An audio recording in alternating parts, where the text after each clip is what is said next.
يا أهلا فيكم من برنامجنا الإذاعي قهوة صبح مع نور من راديو 2. يسعد صباحكم وين ما كنتوا. أنا نور هذيل.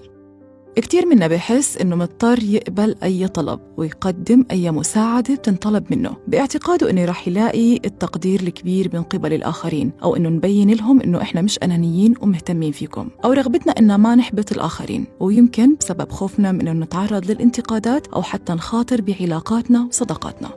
بالشغل أو بالبيت من السهل والطبيعي جداً إنه تحكي نعم بدل ما تحكي لا، بس أكيد بتتمنى أحياناً إنك لو قلت لا. حلقتنا اليوم رح تخبرك كيف تقول لا بدون أي خجل.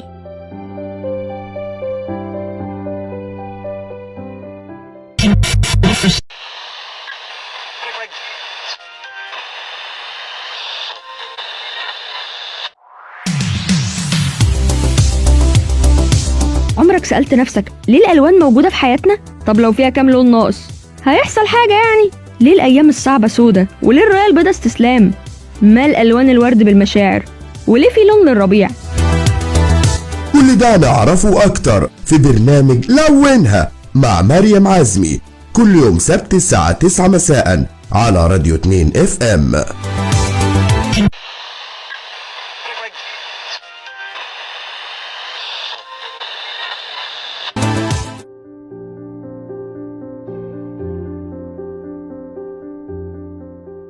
مع مرور الوقت بتجمع حوالينا دائرة من الأشخاص المستغلين اللي بيتوقعوا إنه لازم نلبي طلباتهم لو على حساب أنفسنا. بدك تعرف إنه إذا أنت ما حكيت لا بمواقف معينة، هذا الشيء رح يخليك منهك ومضغوط وقليل الكفاءة وبتعصب بسرعة، وممكن يحسوا كمان إنه شخصيتك ضعيفة.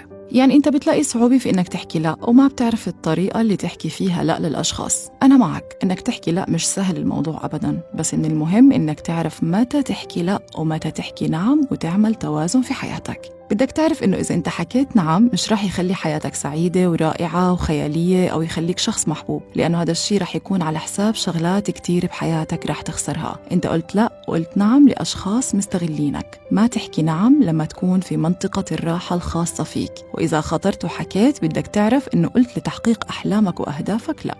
وإذا حكيت نعم لشيء ما بتحبه ما رح تكون سعيد وإنت عم تنجزه.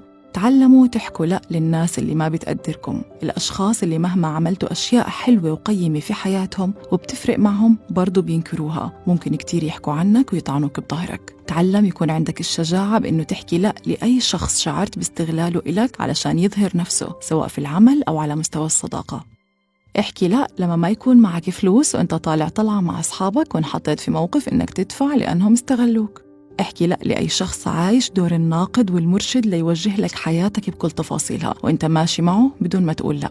للأمهات لازم تتعلموا تحكوا لا لأطفالكم، لأنهم أذكياء واستغلاليين بطريقة البكاء والصراخ عشان يحطوكم تحت الأمر الواقع. لما تكون شغال بمكان جديد وبدك تثبت نفسك وتجبر نفسك إنك تقبل بأي تاسك مطلوب منك علشان يحكوا إنك مجتهد بعملك، لازم تحكي لا. لو واحد بده يتعدى خط سيرك بالسيارة قبلك وهو طريقك وحقك، لازم تتعلم تحكي لا. لازم تحكي لا لأي شخص ممكن يؤذي حياتك وعلاقاتك في أسرتك على حساب تدخل الناس فيها. لا مش بالضرورة تنحكى قولاً، ممكن تنحكى فعلاً، لازم يشوفوها بأفعالك أكتر من أقوالك. تعلم تحكي لا بلباقة، علشان في ناس شاطرة كتير بقلب الطاولة عليك وعندهم القدرة إنهم يطلعوك غلط. تعلم تحكي لا لكل شخص بيحاول إنه يحسسك إنك أقل منه وهو أفضل منك. تعلم تحكي لا لكل شخص بده يحط من قدرك لمجرد إنه فكرة متاخذة عنك.